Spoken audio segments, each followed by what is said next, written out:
Okay, we wanted to touch on the situation going on out in Jersey. Small disclaimer. We don't intend to spook you.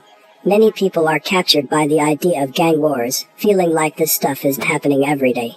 It's just documented history. Some of these neighborhoods have long since declined in violence, and these are particular stories. Let's talk about Jersey though. As far as gang culture goes, most may be familiar with the biker clubs and the Crips. Although Bloods exist in Jersey, Crips seem to be the most prevalent. Yesterday, battle rapper TSU Surf had been indicted in a RICO case. Almost 2 weeks ago, it was speculation, and Lisa Evers from Fox 5 would confirm that Surf was indeed not arrested.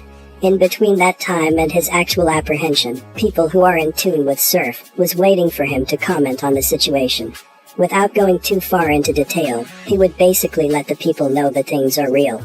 He also spoke of how battle rappers and others of that culture need to appreciate each other more, because you never know when someone could be snatched away within the brotherhood. Some people figured that it would be a matter of time before law enforcement would get Surf. On October 13, 2022, the U.S. Marshals Service busted TSU Surf at a home in Jersey City.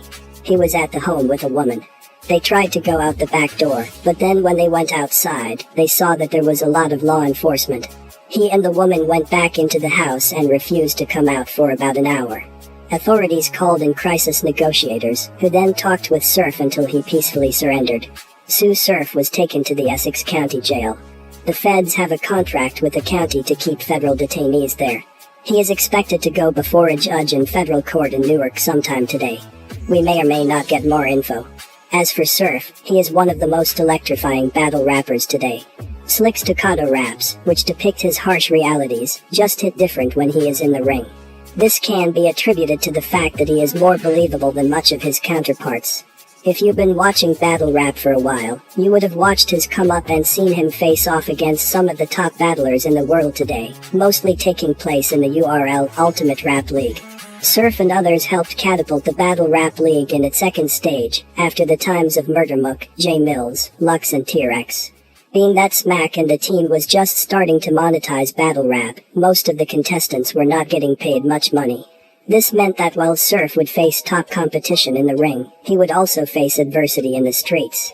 With the exception of some, nobody knew battle rap would be where it's at today, and guys were getting quick money, spitting a few bars for dollars. Why not? Remember our story about Joe Light? See? Guys are in the streets for real. As for Surf in the streets, and other than being shot and almost losing his life, he's had his fair share of run-ins with the law. He has a criminal record dating back to 2008 from what we know. You can see her. He was arrested in October of that year for robbery and unlawful possession of a weapon. Not much info or details about it, just that he did 9 months, had $100,000 bail, and came home the day after it was posted. This was in July of '09. The case would be dismissed.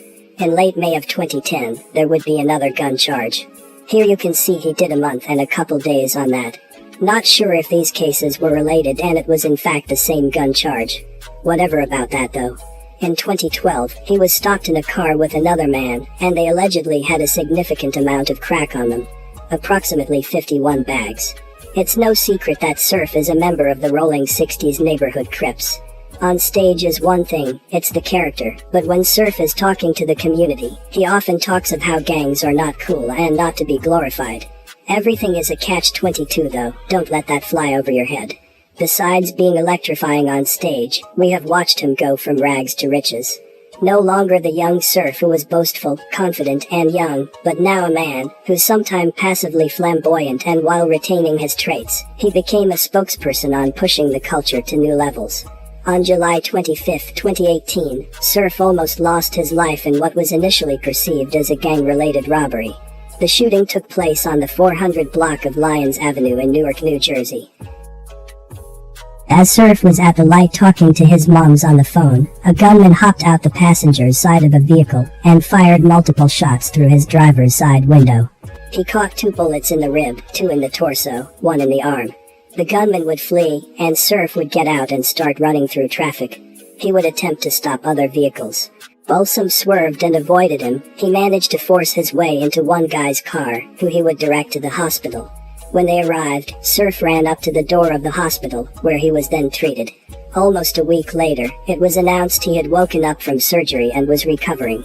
He had to get his stomach stitched up. Not to be confused with glorification, but his near-death experience would add to the credibility of his raps. Not saying he does the things he says in his raps, but it comes across with conviction.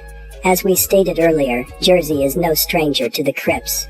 In 2018, Rollins 60s gang members in Newark were charged in connection with murder and attempted murder as part of RICO conspiracy. Again, most of this goes under the radar, and we don't want to spook you. These are usually personal beefs dealing with certain individuals of a particular lifestyle. But this is just what's going on so far, and this about wraps it up for this one. And as always, stay low and thanks for watching.